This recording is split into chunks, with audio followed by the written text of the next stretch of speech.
कैसे हैं आप सब लोग। आई होप आप सब लोग अच्छे होंगे, जबरदस्त होंगे, धुआंधार तरीके से अपने एग्जाम की तैयारी कर रहे होंगे। आपको पता है भैया कि इस बार आपका री एग्जाम 5 दिनों में 10 पालियों में आयोजित कराया जाएगा। इस बार का री एग्जाम की खास बात यह है कि इस बार भैया इतने तगड़े लेवल की सिक्योरिटी रहेगी, इतने तगड़े लेवल की सुरक्षा की जाएगी कि एक पत्ता भी नहीं हिलने डुलने वाला। इस बार बताया गया कि भैया संगम सभागार में रखे जाएंगे पुलिस भर्ती परीक्षा के प्रश्न पत्र संगम सभागार में रखे जाएंगे और वहां कई लेवल पे सुरक्षा की जाएगी। देखो थोड़ा सा विस्तार से खबर देख लो, ठीक है, और तैयारी करो मतलब धुआंधार तरीके से। और इस बार तो कुछ नहीं होने वाला। अगस्त में प्रस्तावित पुलिस भर्ती परीक्षा के लिए कलेक्टर परिसर स्थित संगम सभागार के प्रथम तल के स्ट्रांग रूम में तब्दील करने का निर्णय लिया गया है। यानी प्रश्न पत्र के बॉक्स ट्रेजरी बजाय संगम सभागार के प्रथम तल पर बने हाल में रखे जाएंगे। ठीक है, आपका जो एग्जाम है 23, 24, 25, 30, 31 अगस्त में होगा। कितने पालियों में? 10 पालियों में आपका एग्जाम होगा।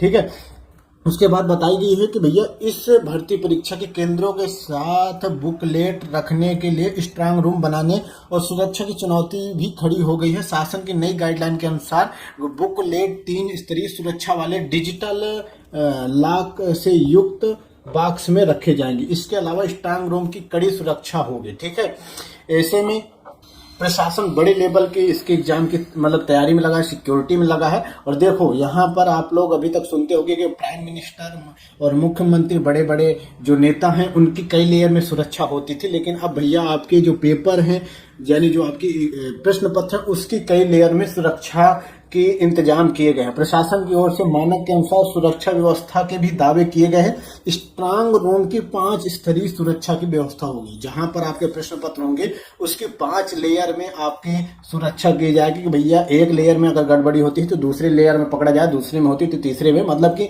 समझ रहे हो कि 5 स्तरीय सुरक्षा की जाएगी। तो भैया इस बार तो आपका कुछ गड़बड़ नहीं होने वाला, एक पत्ता भी नहीं हिलने वाला।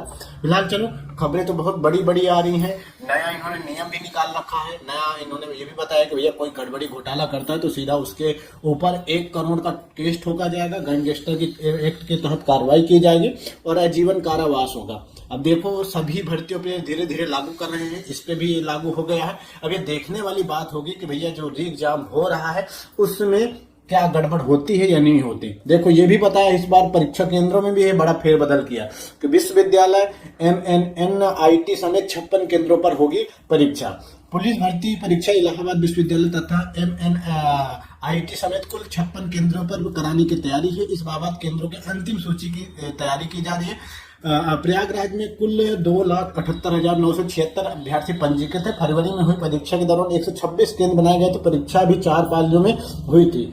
हर पाली में 69,744 अभ्यर्थी पंजीकृत थे। पेपर लीक होने के बाद शासन के केंद्र निर्धारण के मानक कठिन कर दिए। निजी शिक्षण संस्थान किसी भी स्थिति में परीक्षा केंद्र नहीं बनाएंगे। यानी जो प्राइवेट संस्थान है, प्राइवेट जो सेंटर है उनको इस बार नहीं बनाया जाएगा।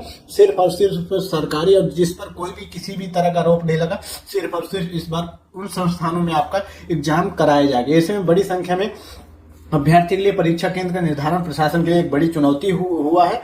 पूर्व में जिला प्रशासन की ओर से मानक पर खरे उतरने वाले 51 केंद्रों की सूची भर्ती बोर्ड को भेजी गई। हालांकि अब 56 केंद्र चिन्हित किए गए हैं। इनमें से इलाहाबाद विश्वविद्यालय और MNNIT जैसे संस्थान भी शामिल है। जहां आमतौर भर्ती परीक्षाएं केंद्र नहीं बनाए जाते थे, इस बार वहां भी परीक्षाएं की जा रही हैं। इन केंद्रों पर करीब 21,000 परीक्षार्थी एक साथ एग्जाम दे सकेंगे। ठीक है, यही वजह है कि बोर्ड ने इस बार 4 के बजाय 10 पालियों में एग्जाम करा रहे हैं। तो भैया वैसे तो बहुत बड़े लेवल की तैयारी सुरक्षा की गई है। न्यूज से ही आपको लग रहा होगा 5 स्तरीय प्रश्न पत्र की सुरक्षा होगी। और इस बार भैया एग्जाम सेंटर भी बहुत बड़े बदलाव किए गए। इस बार आपका जो परीक्षा केंद्र है वो आपके घर से बहुत ज्यादा दूर बनाए जाएंगे, दूसरे डिस्ट्रिक्ट में बनाए जाएंगे। ठीक है, तो देखो अब ये तो बाद में पता चलेगा, जब री एग्जाम हो जाएगा तब पता चलेगा कि इनकी ये सुरक्षा, इनकी ये जो बड़ी बड़ी बातें हैं वो कितना इम्प्लीमेंट होती हैं। फिलहाल आपकी इस पे क्या राय है आप लोग कमेंट बॉक्स में जरूर बताओं। बाकी अपडेट के लिए आप लोग चैनल को जरूर सब्सक्राइब करो, साथ में नोटिफिकेशन बेल पे क्लिक कर लो ताकि जो भी अपडेट हो वीडियो हो आप लोगों को टाइम टू टाइम पहुंचती रहे। चलिए फिर मिलता हूँ नए वीडियो के साथ, तब तक के लिए टेक केयर, बाय बाय, जय हिंद, जय भारत, वंदे मातरम।